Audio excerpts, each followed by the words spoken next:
Juntos venimos a ti, Señor, para pedirte que una vez más te manifiestes con tu presencia. Nosotros entendemos que esta compañía, llegamos al conocimiento que esta compañía paga mal porque la Biblia nos ha advertido, como dice Romanos capítulo 6, versículo 23, dice, porque la paga del pecado, oiga, gente que me estás escuchando, gente que me está viendo, ¿a usted no le da miedo esto? ¿No te da miedo que esta compañía al final de todo lo que tú haces para ella te pague con la muerte? ¿No te da miedo a ti que trabajas en el asesinato, que tú que trabajas robando, tú que trabajas haciendo lo que esta compañía tiene y practica? ¿No te da miedo que al final te va a destruir? ¿No tienes temor que al final de tus días vas a recibir la muerte eterna? Juntos venimos a ti, Señor, necesitamos que avives hoy el fuego santo de tu presencia que arda siempre. El tema que traigo titulado hoy en esta pequeña reflexión es ¿por qué debo separarme del pecado? ¿Qué es lo que hace el pecado? ¿Por qué el pecado existe? ¿Por qué? ¿De dónde viene esa cosa horrenda? ¿Qué es eso? ¿Qué será el pecado? En realidad, vamos a ver qué dice la Biblia con respecto a el pecado y por qué tenemos que separarnos del pecado. Romanos capítulo 6, versículo 22 y 23. Dice la palabra de Dios así: mas ahora que habéis sido libertados del pecado, oiga, vea lo que hace, nos tenía encarcelados, ahora viene y nos liberta. Vea lo que dice la palabra, dice, mas ahora que habéis sido libertados del pecado y hechos siervos de Dios, tenéis por vuestro fruto la santificación y como fin la vida eterna. Versículo 23, porque la paga del pecado es muerte, mas la dádiva de Dios es vida eterna en Cristo Jesús, Señor nuestro. Bendito mi Padre y Dios, yo te doy gracias una vez más. Bendigo tu nombre, bendigo tu presencia en mi vida, Padre. Quiero pedirte con todo mi corazón que des confianza a mi espíritu, a mi alma, para poder hablar tu palabra. Yo quiero dar este mensaje, esta reflexión acerca del pecado. En el nombre de Jesús yo me pongo en tus manos, Señor. Recibe la gloria y la honra, para que tú seas, Señor, exaltado en los corazones que nos ven, en el nombre de Jesús. Amén. ¿Por qué debemos separarnos del pecado? Este es el tema que hoy traigo. Porque la paga del pecado es muerte, mas la dádiva de Dios es vida eterna en Cristo Jesús. ¿Sabe? En esta vida todas las personas obtenemos un salario por lo que hacemos en nuestros respectivos trabajos. Todos trabajamos, ¿verdad que sí? Todos aquellos que tienen un empleo, todos aquellos que trabajamos en una área, tenemos una paga. Aunque algunos ganan más que otros, todos recibimos una paga, ¿verdad? ¿Por qué? Porque hay corporaciones con las cuales nosotros nos relacionamos para llevar a cabo nuestros respectivos trabajos. Y esas corporaciones tienen nuestro salario semanal o quincenal. Y al final de cuentas todos recibimos esa paga. ¿Por qué? Porque nos lo hemos ganado. Trabajamos, somos empleados de tal corporación, de tal negocio, de tal restaurante, sucesivamente. Al final recibimos una paga. ¿Ve? Ahora, ¿sabía usted que existe una compañía llamada pecado? Llamada pecado, que nunca escasea de trabajadores. Y creo que es la compañía que más trabajadores tiene. Es la compañía que más empleados tiene desde que existe el pecado hasta estos últimos tiempos. ¿Ve? La mayoría de empleados disfrutan su trabajo a tal grado que no les importa si el pago al final de la jornada es la muerte. No les importa. ¿Ve? Eso es lo que hace el pecado. Esta compañía paga mal. Esta compañía paga mal y desafortunadamente muchos seres humanos, sin darse cuenta, cuando están bajo el poder de aquello a lo que Dios llama pecado, inconscientemente estos trabajadores inconscientemente están trabajando para el pecado. ¿Cómo es que trabajamos para el pecado, hermano Jorge Luis? ¿Usted sabe que existe el mal? ¿Usted sabe que el mal implica asesinatos? Usted sabe que el mal implica robos, el mal implica desastres, el mal implica abusos sexuales y todo ese tipo de cosas. Bueno, algunos trabajan asesinando, otros trabajan robando, otros trabajan practicando secuestros, etcétera, etcétera. Y sin darse cuenta, estas personas trabajan para esta compañía llamada pecado. Están trabajando para su compañía. Cuando trabajas para el pecado, la Biblia le da una advertencia a todo aquel que practica, oiga bien, practica esta compañía y dice que su paga es la muerte. Cuando nosotros servimos a Dios, nosotros entendemos que esta compañía, llegamos al conocimiento que esta compañía paga mal porque la Biblia nos ha advertido, como dice Romanos capítulo 6, versículo 23, dice, porque la paga del pecado, oiga, gente que me estás escuchando, gente que me está viendo, ¿a usted no le da miedo esto? ¿No te da miedo que esta compañía al final de todo lo que tú haces para ella te pague con la muerte? ¿No te da miedo a ti que trabajas en el asesinato, que tú que trabajas robando, tú que trabajas haciendo lo que esta compañía tiene y practica? ¿No te da miedo que al final te va a destruir? ¿No tienes temor que al final de tus días vas a recibir la muerte eterna? ¿No te da miedo? La Biblia nos enseña que esta compañía paga mal, pero la compañía de Dios paga bien. Porque la paga del pecado es muerte, mas la dádiva, el regalo de Dios, dice la Biblia, que es vida eterna en la compañía de ¿quién? De Cristo Jesús. Esta compañía de Cristo es la mejor compañía que paga mejor, sin tener que hacer nada, solamente tener que buscar hacer la voluntad del dueño de esta compañía que paga bien. Venir a adorarlo, obedecerlo, tratar de no relacionarnos con la otra compañía que paga mal para que podamos disfrutar de lo que Dios tiene para nosotros. ¿Ve? La Biblia advierte a todo ser humano que esta compañía llamada pecado tendrá por pago al final de la jornada la muerte. Ahora, ¿cuántos somos cristianos? Todos los que somos cristianos, cuando servimos a Dios, tal vez no recibimos una paga inmediata en este mundo, luego, pero nos garantiza la Biblia el gran paquete, el mejor paquete de beneficios inimaginables que la persona puede tener. ¿Ver? Vamos a tener el perdón, vamos a tener amor, vamos a poder disfrutar del gozo, de la alegría. Vamos a poder tener una mejor armonía como hermanos, una mejor relación familiar. ¿Ve? Esto es lo que hace esta compañía de Dios. Dios te da un paquete de bendición, de felicidad. Dios te da un paquete de un nuevo recomienzo. Dios te da un paquete para que tu matrimonio comience a funcionar mejor, ya que antes trabajabas en la otra compañía. Aquella compañía te hacía maltratar a tu esposa, aquella compañía te hacía maltratar a tu esposo, a tu familia, te hizo perder tus matrimonios. Pero esta compañía que Dios tiene para nosotros hoy nos paga bien, nos da un paquete de gozo, de alegría, de paz, de mansedumbre, de todo ese tipo de beneficios. Y no solamente eso, nos da vida eterna, a diferencia de la otra compañía. La otra compañía al final de la jornada paga con muerte, mas esta compañía paga con vida. Aleluya, eso es lo más hermoso de esta compañía. Jesús dice que aunque estés muerto, aunque la persona muera en esta vida física, tenga por seguro que obtendrá al final, en el otro lado del río, la vida eterna. Vea, entonces, cuando hablamos del pecado, ¿qué es pecado? ¿Qué es esa cosa horrenda llamada pecado? Que es tan odiada por Dios. Vea, Dios odia el pecado.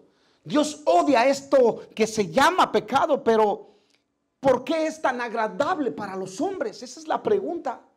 Si es tan desagradable para Dios, ¿por qué es tan agradable para la humanidad?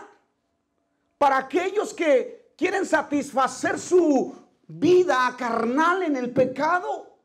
sabiendo que van a morir tarde que temprano. ¿Y cuántos seres humanos no se han ido al otro lado de la vida espiritual, a la vida espiritual eterna, separados de Dios, y viven una vida ahora de castigo eterno, separados de verdad de la presencia de Dios? ¿Por qué el hombre ama tanto a esto que Dios odia tanto? ¿Por qué debemos separarnos del pecado? Porque el pecado te hace enemigo de Dios. Todos nosotros, los que practicamos el pecado, quiero ir a Romanos capítulo 5, versículo 10. Vea lo que dice. El apóstol Pablo dice que, porque si siendo enemigos fuimos reconciliados con Dios por la muerte de su Hijo. Ve, mira, el pecado nos hace enemigos de Dios, pero Pablo dice en el versículo 10 de Romanos 5, 10, dice, porque siendo enemigos fuimos reconciliados con Dios por la muerte de su Hijo. Oiga bien, la muerte de su Hijo es el que nos da el pago de la vida eterna. Vea, mucho más, estando reconciliados seremos salvos por su vida. Versículo 11. Y no solo esto, sino que también nos gloriamos en Dios por el Señor nuestro Jesucristo, por quien hemos recibido ahora la reconciliación. ¿Qué es el pecado? ¿Qué es esta cosa horrenda que odia tanto Dios? El pecado es una ofensa y una transgresión a Dios que traspasó los valores divinos del Creador. El pecado trajo al hombre una naturaleza de sujeción para que el hombre viva en una condición muy diferente a la naturaleza original que Dios había puesto en el hombre. El hombre estaba en un nivel, hermanos. El hombre estaba en un nivel diferente a lo que estaba Satanás, Lucifer. Lucifer estaba en un nivel inferior al del hombre. Lucifer es un ser, en el tiempo de la creación del hombre, Dios le dijo a Adán, Adán, tú serás dueño de todo esto, te voy a dar el señorío y tú gobernarás. Tú eres un ser físicamente, pero con un espíritu, pero te doy autoridad para que gobiernes. Y una vez que tú gobiernes, vas a tener el dominio de todo el planeta, tierra que yo te estoy creando para ti. Satanás está abajo de Adán, y Satanás logra lo que tanto quería, porque Satanás sin poder, sin autoridad, no era nadie. No era nada, porque estaba en lo inferior. El mismo Adán lo tenía subyugado. Dios lo puso para subyugar a su enemigo, a ese desgraciado que estaba a punto de venir a quitarle el señorío. Dios le puso al hombre el señorío para subyugar al diablo. Y como el diablo no era nada, no tenía trabajo que hacer, se miraba inferior a la creación nueva de Dios. El diablo quería poder, quería autoridad, pero no la tenía. Él sabía que si iba con Dios, Dios le iba a dar una patada y lo iba a sacar de nuevo hasta la tierra. Pero ¿qué pasó? El diablo comenzó a trabajar, a planear, a maquinar en su sabiduría. Y dijo, subiré al siguiente nivel. Y le voy a arrebatar al hombre el señorío y el poder de todo lo que Dios le dio a él para que gobierne. Y eso es lo que hizo el diablo. Vino y le arrebató. Adán le dio el señorío.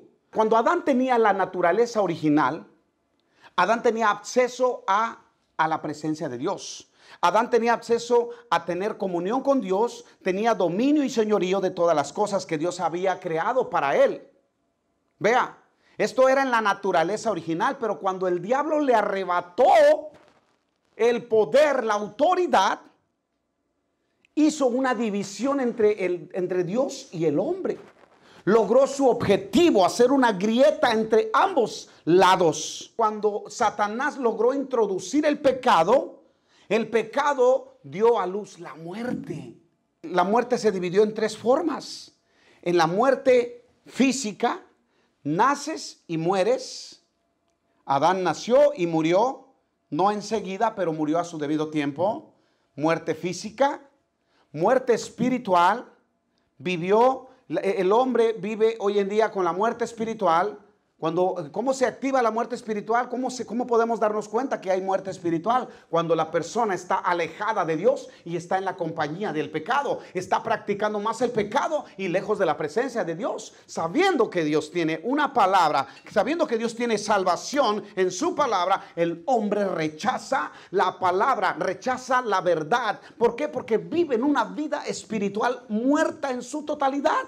Está cegado por el pecado, por su compañía, por el pecado al cual él ama. Prefiere más las obras de las tinieblas que venir a la luz que Dios tiene para él. Cuando el pecado entró al mundo, el hombre le dio acceso a la muerte también. Y de esa manera es que ahora usted y yo podemos morir. Pero hoy tenemos muerte física, pero tenemos vida espiritual. Ya no estamos con la muerte espiritual. Hoy conocemos la verdad porque la luz llegó a nuestra vida. Dios nos saca de la oscuridad a la luz, nos saca de la muerte a la vida, nos saca de las tinieblas para darnos vida eterna. Y ya no trabajamos para esa compañía que estaba a punto de pagarnos mal. ¿Ve? Entonces, Romanos capítulo 5, versículo 12, dice: por tanto, como el pecado entró en el mundo por un hombre y por el pecado la muerte, así la muerte pasó a todos los hombres por cuanto todos pecaron. ¿Sabe qué, hermano? Esto significa que todos los que vivimos y tenemos uso de razón, nosotros ofendemos a Dios y violamos los principios divinos de Dios. ¿Cuáles son los principios divinos de Dios? La palabra principio es una norma que rige el pensamiento o conducta. Vea, es una norma que rige el pensamiento, que rige nuestros pensamientos y nos da una conducta, un principio, una pauta especial. El estudio de la Biblia nos da a conocer que nuestro Padre Celestial nos proporciona pautas, ideas básicas, esenciales, destinadas a orientarnos en cualquier aspecto de nuestras vidas. Nosotros violamos esos principios divinos de Dios. Dios dice: si me amáis, guardar mis mandamientos. Es lo que dice Dios, ¿verdad que sí? Quiero que veamos los dos principios divinos más importantes de Dios. El primer principio es: amarás a Dios con todas tus fuerzas. El principio de la relación con Dios. Marcos capítulo 12, versículo 30. Voy a leerlo. Marcos 12, 30. Dice la palabra de Dios así. Dice: y amarás al Señor tu Dios con todo tu corazón y con toda tu alma, con toda tu mente y con todas tus fuerzas. Este es el principal mandamiento. ¿Sabe? Aquí Jesús está usando 4 cosas. Está usando el corazón, está usando tu alma, tu mente y tus fuerzas. Estas 4 cosas son esenciales para poder amar a Dios. El corazón sirve porque del corazón sale lo más sincero. El corazón ¿por qué del corazón? Porque el corazón nos muestra la sinceridad, nos muestra esa vida de bendición, esa vida transparente ante la presencia de Dios.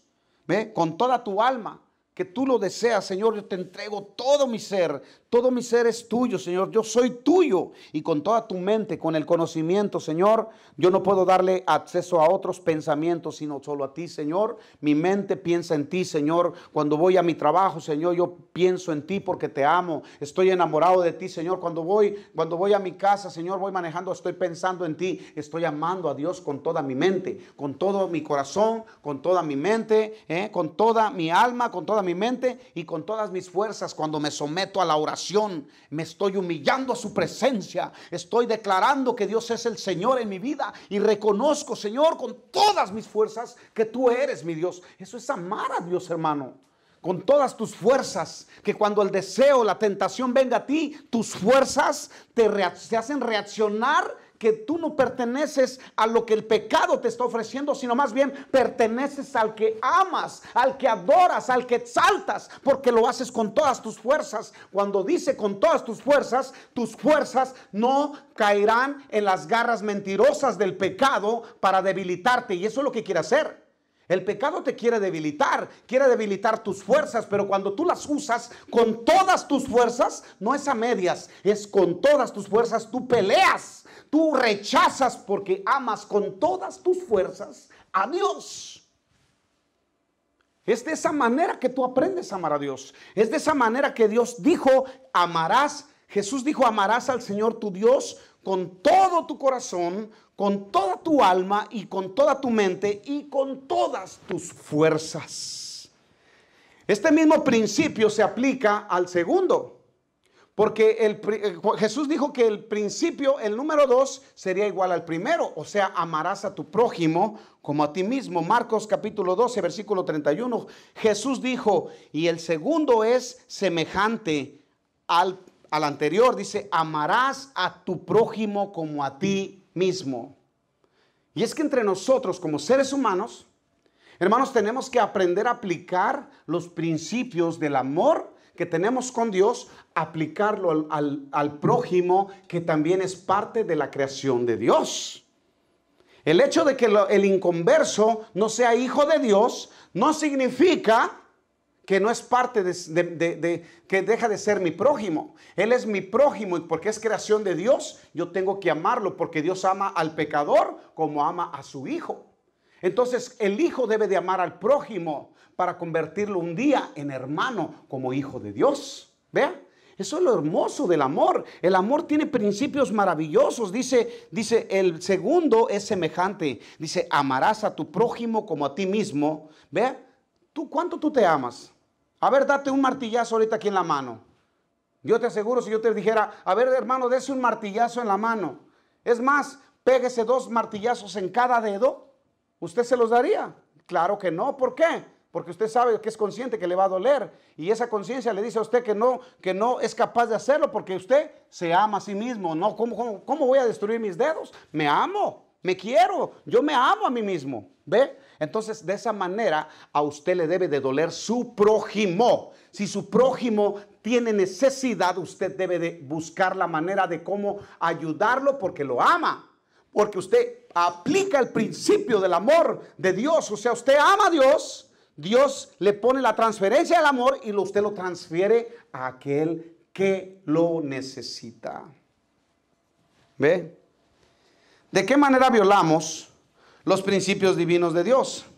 Si nosotros decimos amar a Dios y al prójimo, ¿por qué nosotros violamos los principios de Dios entonces? ¿Qué no amamos a Dios? ¿Qué no amamos a nuestro prójimo? Bueno, pues los violamos. Por ejemplo, si en un hogar violamos los principios de Dios de esta manera, y yo pongo un ejemplo, si en un hogar, en vez de armonía, en vez de amor, solo existen ofensas, maltratos, solo existen golpes, hay divisiones, hijos contra los padres, padres contra hijos, yo le digo una cosa, allí se están violando los principios divinos de Dios, porque no se está practicando el amor. Y allí el que gobierna es el pecado. Por eso es importante, ¿por qué debo separarme del pecado? Para no violar los principios divinos de Dios en mi familia, en mi trabajo, en mi compañía, con mis compañeros. No debo de violar los principios divinos de Dios, porque Dios es amor y la palabra de Dios dice que yo tengo que amarlo con todo mi corazón, con toda mi mente, con toda mi alma, con todas mis fuerzas. Tengo que amar a Dios. ¿Por qué? Porque yo soy hijo de Dios. Y yo no debo de violar los principios de Dios. Si en un hogar existen violaciones, maltratos, allí se están violando los principios divinos de Dios. ¿Por qué usted cree, hermano, que existen países con hambre? ¿Por qué usted cree que hay países donde existe el asesinato? En todo el mundo existen asesinatos. ¿Por qué cree que hay prostitución en todas las ciudades del mundo? ¿Por qué usted cree eso? ¿Sabe por qué? Porque el pecado ha cegado a la humanidad y ha hecho que la humanidad viole los principios divinos de Dios. ¿Ve? Entonces tenemos que aprender a alejarnos del pecado. Dios no creó, hermano, al ser humano para que viva en esa condición.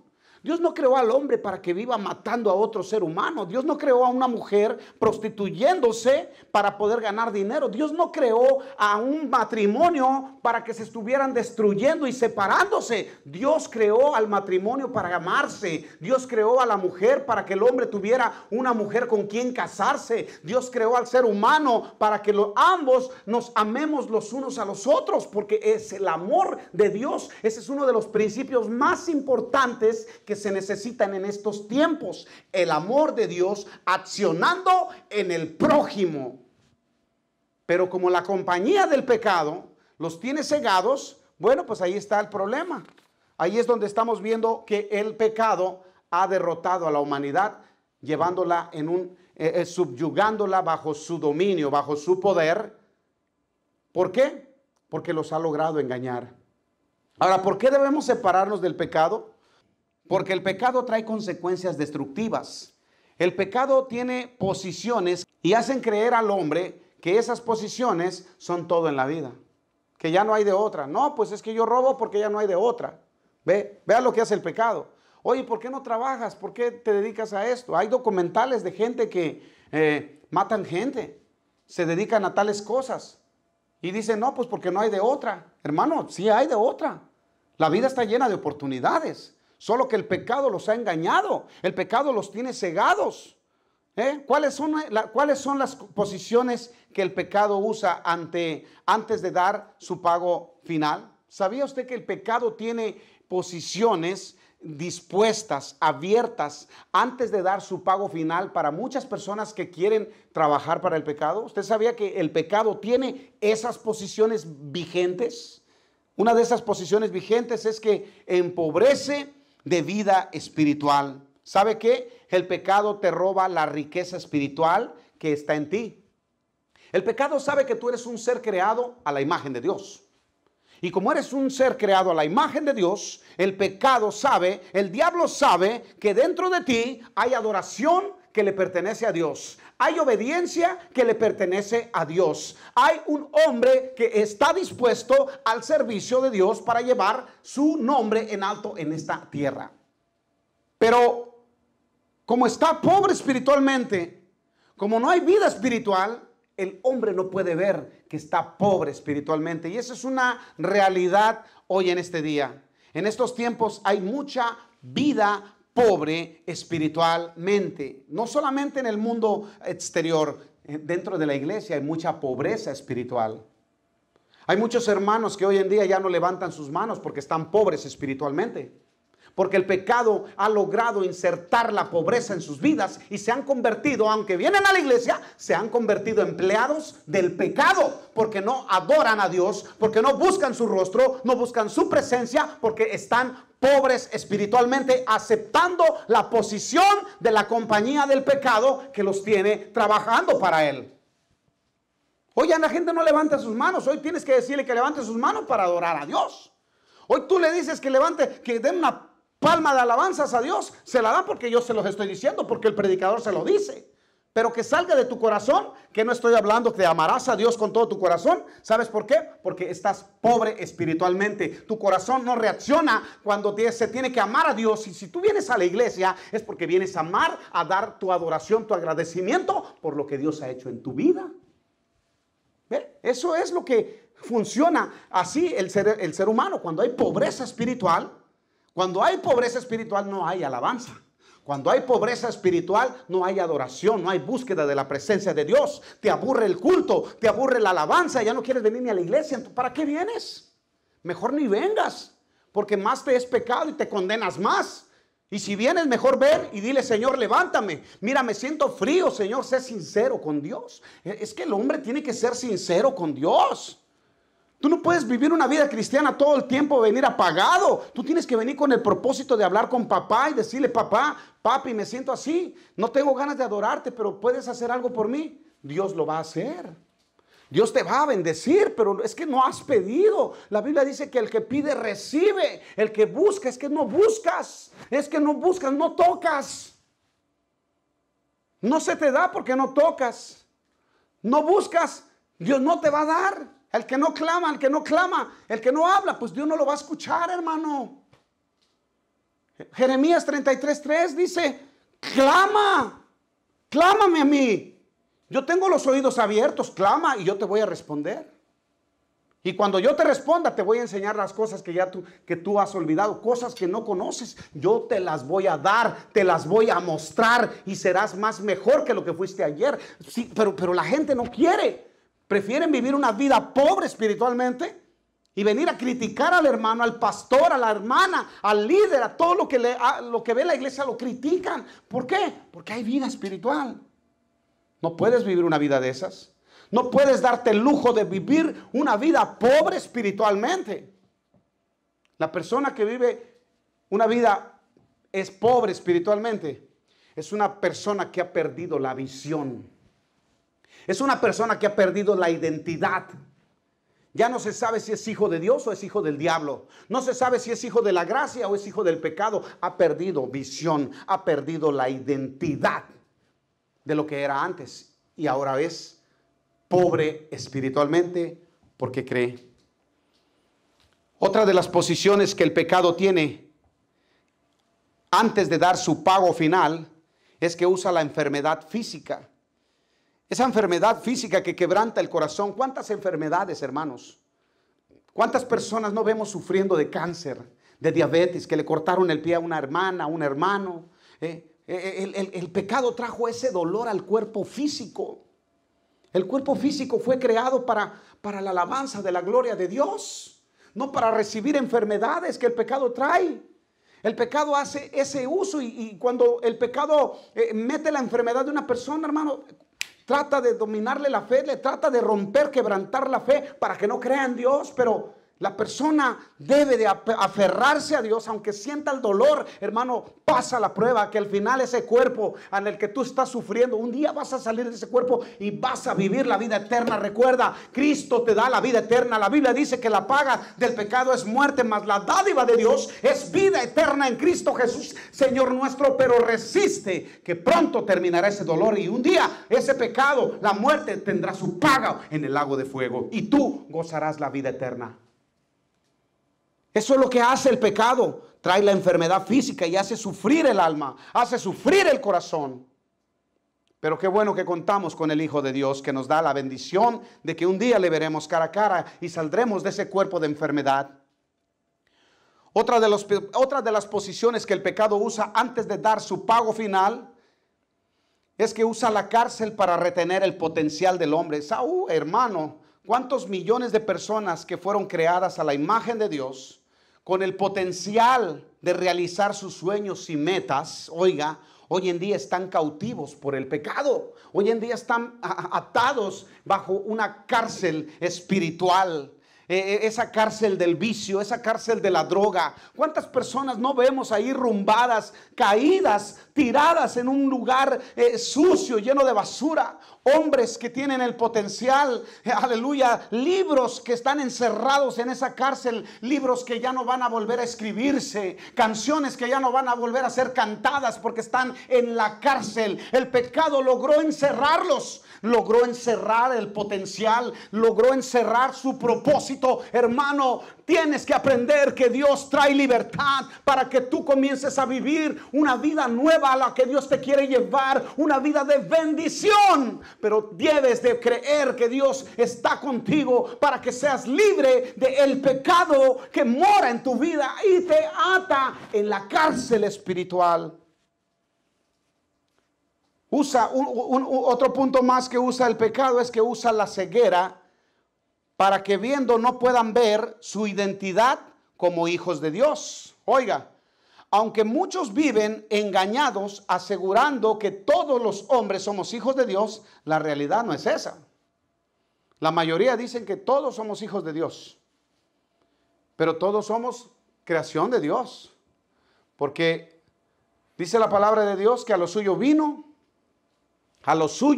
oiga bien, a lo suyo, habla de que Él vino a cumplir el propósito de venir a dar su vida por la humanidad. A lo suyo vino. Y luego dice, y los suyos no le recibieron. Al contrario, le rechazaron. Al pueblo de la promesa vino a los suyos. ese pueblo que estaba esperando el Mesías. Oiga bien. Pero los suyos, ese pueblo que era el elegido, no le recibieron. Pero añade y dice, más a todos los que le recibieron, les dio la potestad de ser hechos hijos de Dios. O sea que no todos son hijos de Dios. Quiero que entendamos esto.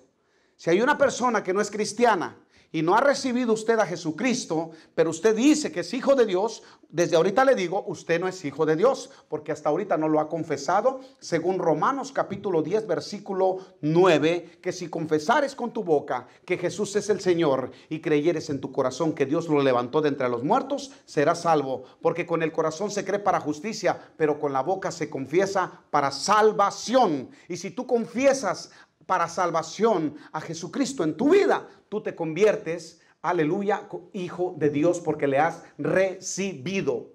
Mas a todos los que le recibieron les dio potestad de ser hechos hijos de Dios. Entonces, la ceguera, el pecado usa la ceguera para que viendo no puedan ver su identidad. No hay identidad.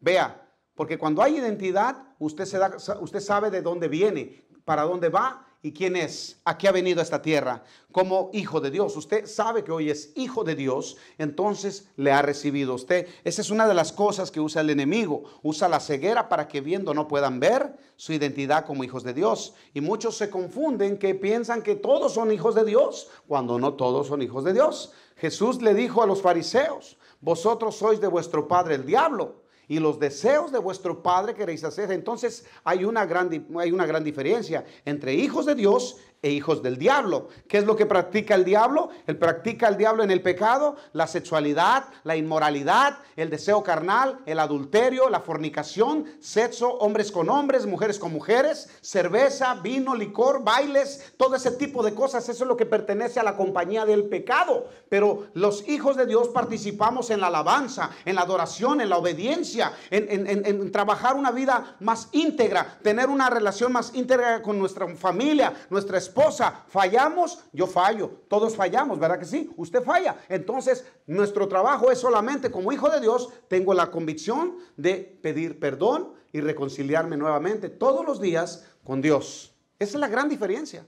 Así que no se confunda. Otra de las posiciones que el pecado usa antes de dar su pago final, usa la opresión emocional. Los hace vivir una vida de ansiedad, donde pierden de vista la fe. Cuando la gente vive una vida de ansiedad, de verdad, quiero decirle una cosa, le da muerte a toda la fe.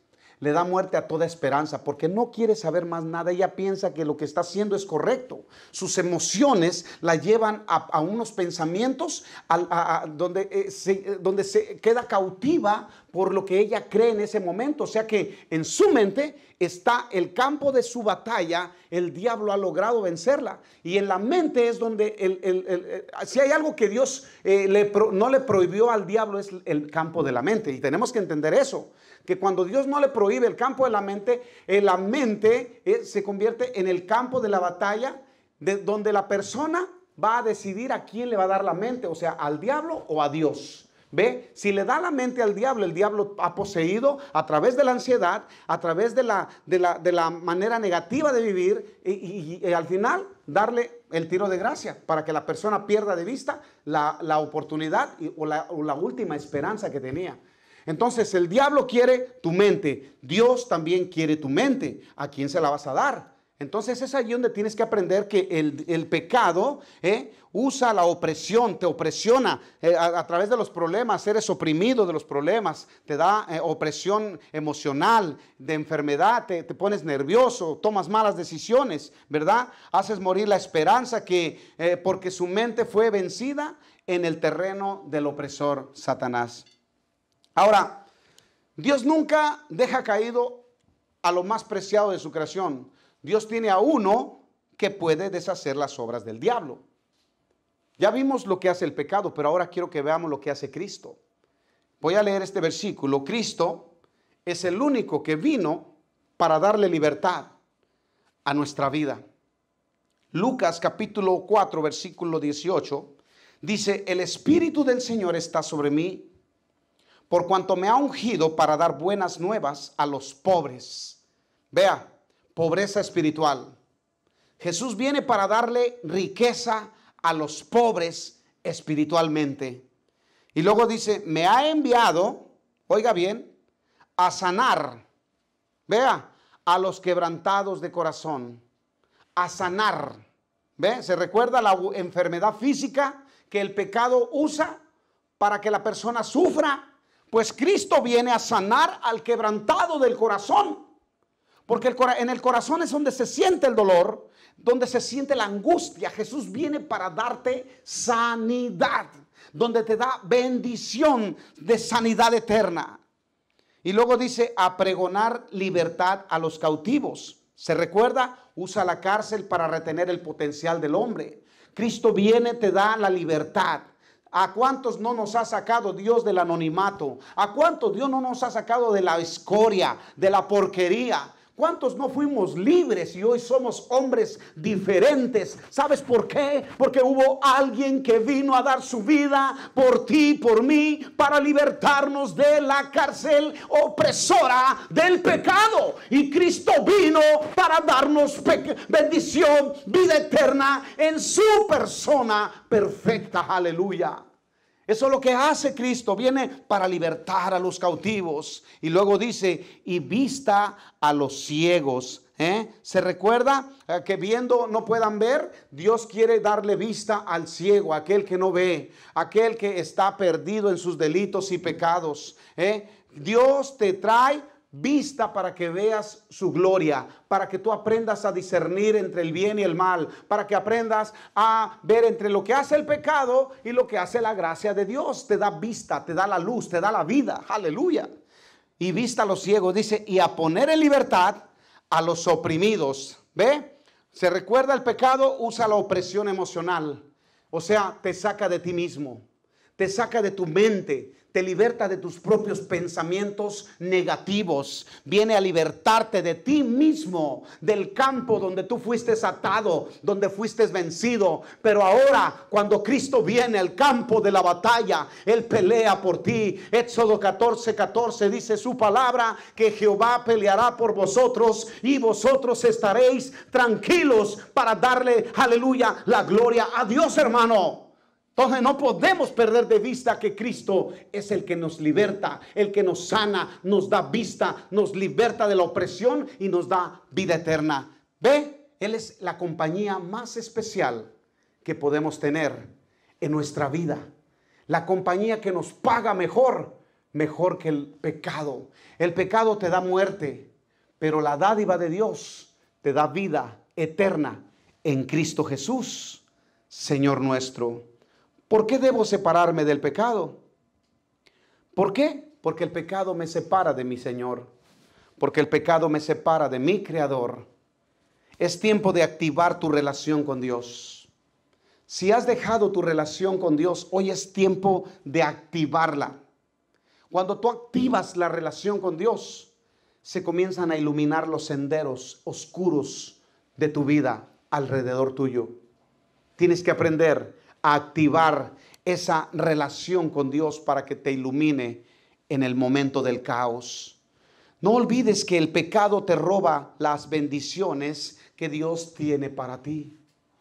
¿Ves? El pecado te hace olvidarte que hay algo mejor que Dios tiene para ti, pero te hace conformarte con la miseria y la escoria que ofrece en tus manos el pecado. Debes procurar con diligencia de no violar los maravillosos principios de Dios. Procura no violar los principios de Dios y verás que el pecado va a huir de tu vida. El diablo, como león rugiente, anda buscando a quien devorar, a quien insertarle un dardo para destruirlo.